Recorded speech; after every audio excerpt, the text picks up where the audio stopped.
অনেকের মোবাইলে ইমোতে কল আসলে বা মেসেজ আসলে ডিসপ্লেতে শো করে না। তো আজকের এই ভিডিওতে আমি দেখাবো কিভাবে আপনারা এই সমস্যাটি সমাধান করবেন। তো ভিডিওটি শুরু করা যাক। এই সমস্যাটি সমাধানের জন্য প্রথমে আপনারা ইমোতে চলে যাবেন। ইমোতে আসার পর আপনারা ইমোর নিচে দেখতে পারবেন একটা প্লাস আইকনে ক্লিক করবেন।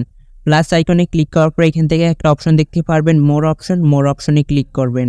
এরপর আপনারা এখানে একটা অপশন দেখতে পারবেন সেটিং অপশনে জাস্ট আপনারা একটা ক্লিক করে দিবেন। সেটিং অপশনে আসার পর আপনারা এখানে প্রথমে উপরে দেখতে পারবেন নোটিফিকেশন। এই নোটিফিকেশন অপশনের উপরে জাস্ট একটা ক্লিক করবেন। এখানে ক্লিক করার পর আপনারা একটা অপশন দেখতে পারবেন তৃতীয় নম্বরে কল। এই কল অপশনে জাস্ট আপনারা একটা ক্লিক করে দিবেন। এই কলের অপশনে ক্লিক করার পর আপনারা প্রথমে একটা অপশন দেখতে পাচ্ছেন। এই অপশনটা আমার এখানে অফ আছে। যদি আপনাদের ফোনে অফ থাকে তাহলে এটাকে অন করে দিবেন। এরপর আপনারা প্রথমে একটা অপশন দেখতে পারবেন মেসেজ অপশন। এই মেসেজ অপশনে চলে যাবেন। তো আমি এখান থেকে মেসেজ অপশনে ক্লিক করব। মেসেজ অপশনে ক্লিক করার পর এখানে যে তিনটা অপশন দেখতে পাচ্ছেন, এই তিনটা অপশন যদি অফ থাকে এগুলোকে অন করে দিবেন। অন করে দেওয়ার পর এখান থেকে আপনারা বের হয়ে যাবেন। ইমোতে সেটিংয়ের কাজ শেষ, ইমো থেকে বের হয়ে যাবেন। ইমোর ভিতরে সেটিংগুলোর কাজ শেষ হলে আমাদেরকে আমাদের মোবাইলের সেটিং অপশনে চলে যেতে হবে। সেটিং অপশনের ভিতরে গিয়ে কিছু সেটিংস ঠিক করতে হবে, তাহলে আমাদের এই সমস্যাটি সলভ হবে। তো সেটিংয়ের ভিতরে আসার পর আপনারা এখান থেকে একটা অপশন দেখতে পারবেন নোটিফিকেশন। এই নোটিফিকেশন অপশনে ক্লিক করবেন। এখানে ক্লিক করার পর আপনারা এখান থেকে খুঁজে বের করবেন আপনাদের ইমোটা বের করার পর আপনারা যদি এখানে দেখতে পারেন ইমোর যে পাশে একটা অপশন দেখতে পাচ্ছেন, এই অপশনটা যদি অফ থাকে তাহলে আপনারা এখান থেকে এই অপশনটাকে অন করে দিবেন। এটা অন করে দেওয়ার পর এখান থেকে বের হয়ে যাবেন। যাওয়ার পর এরপর আপনারা এখান থেকে সেটিং থেকে খুঁজে বের করবেন অ্যাপ নামে একটা অপশন দেখতে পারবেন। আমার এখানে আপনারা দেখতে পাচ্ছেন এই অ্যাপের অপশন। জাস্ট আপনারা অ্যাপের অপশনে প্রবেশ করবেন।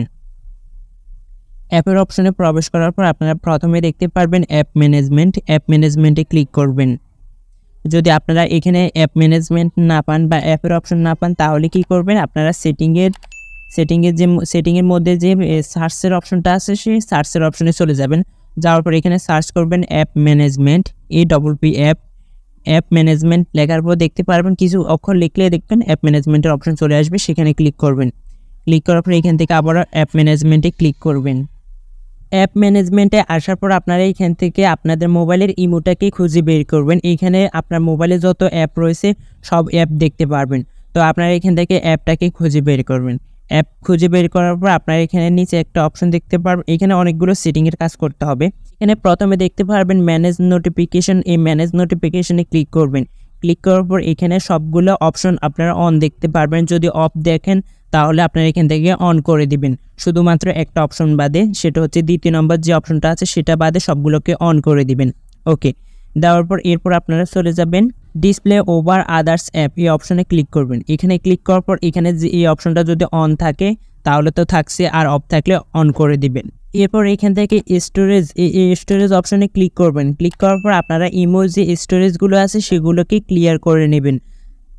আমি যে সেটিংগুলো দেখালাম এই সেটিংগুলো যদি আপনারা ঠিকঠাক করেন তাহলে আপনাদের ইমোতে কল আসলে বা মেসেজ আসলে অবশ্যই ডিসপ্লেতে শো করবে। তো স্টোরেজ ক্লিয়ার করার পর আপনারা কি করবেন, ইমোতে চলে যাবেন। ইমোতে গেলে নতুন করে আবার লগ ইন করতে হবে ইমোটাকে। তো আমি ইমোতে চলে আসবো। আসার পর আপনারা নাম্বার দিয়ে ইমোটাকে লগ ইন করে নেবেন। তো আমি আমার নাম্বারটা দিয়ে আমার ইমোটাকে লগ ইন করে নিলাম। আপনারা আপনাদের নাম্বার দিয়ে ইমোটাকে লগ ইন করে নেবেন। তাহলে দেখবেন পরবর্তীতে কোনো মেসেজ বা কল আসলে অবশ্যই আপনার মোবাইলের ডিসপ্লেতে শো করবে। তো বন্ধুরা, এই ছিল আমাদের আজকের ভিডিওটি কেমন লেগেছে অবশ্যই কমেন্ট বক্সে কমেন্ট করে জানাবেন। এবং আপনারা যদি মোবাইল জনিত কোনো সমস্যায় ভুগে থাকেন তাহলে আমাদেরকে কমেন্টে জানাতে পারেন।